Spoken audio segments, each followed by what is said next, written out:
Champ de la Tourelle, Saint-Méloire-des-Bois, comice agricole de Plélan-le-Petit, samedi 30 août 1996. Voilà le titre de l'œuvre acquise en 2013 par le VDAC. C'est un tirage photographique qui a été fait des années après, c'est-à-dire en 2012, à l'occasion de la Biennale d'art contemporain Les Prairies. Cette image, elle est un peu unique dans la production des 800 éléments du fond du comice, puisque c'est une vue quasi aérienne du champ du comice, c'est-à-dire de ce lieu, de ce champ qui d'habitude sert à la culture du maïs ou du blé, et qui, le temps de 2 journées, une journée de préparation, une journée d'accomplissement festif, devient non pas un lieu de production, mais un lieu de représentation de la production. Je pars de la partie supérieure,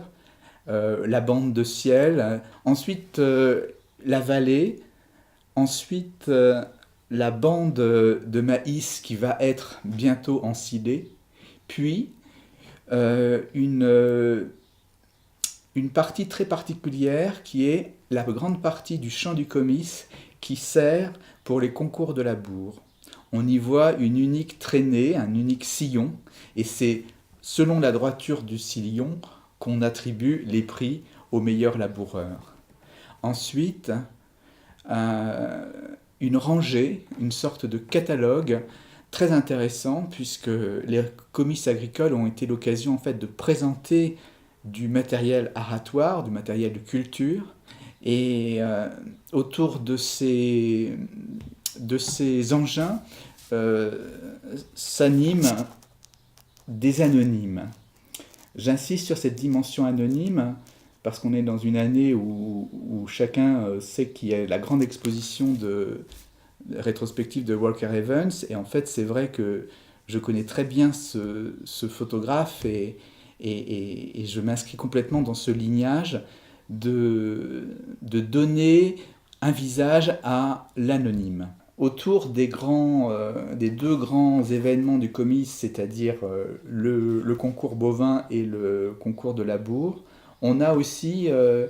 une sorte d'animation festive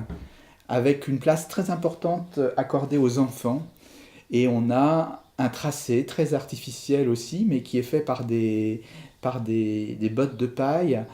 d'un jeu de vélo, un petit VTT pour les enfants. Le dernier élément, c'est une chose qui n'existe plus, qui sont ces haut-parleurs coniques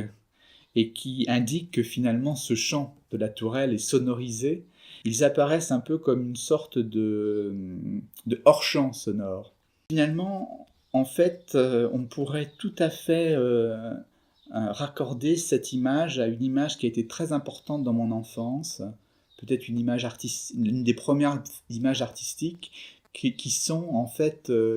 des peintures de Bruegel l'Ancien ou qui s'appellent Jeux d'enfants, puisqu'on a cette même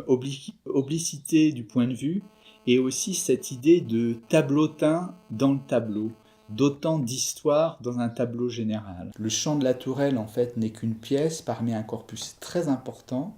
qui a d'abord été identifié en 2008-2009 avant l'exposition au domaine du Dourven, mais qui en fait s'est vu augmenter au fur et à mesure des années avec par exemple l'apport d'objets comme des médailles, comme des diplômes, et qui notamment ont été montrés en 2014 dans l'expo Chant contre Chant à Guingamp.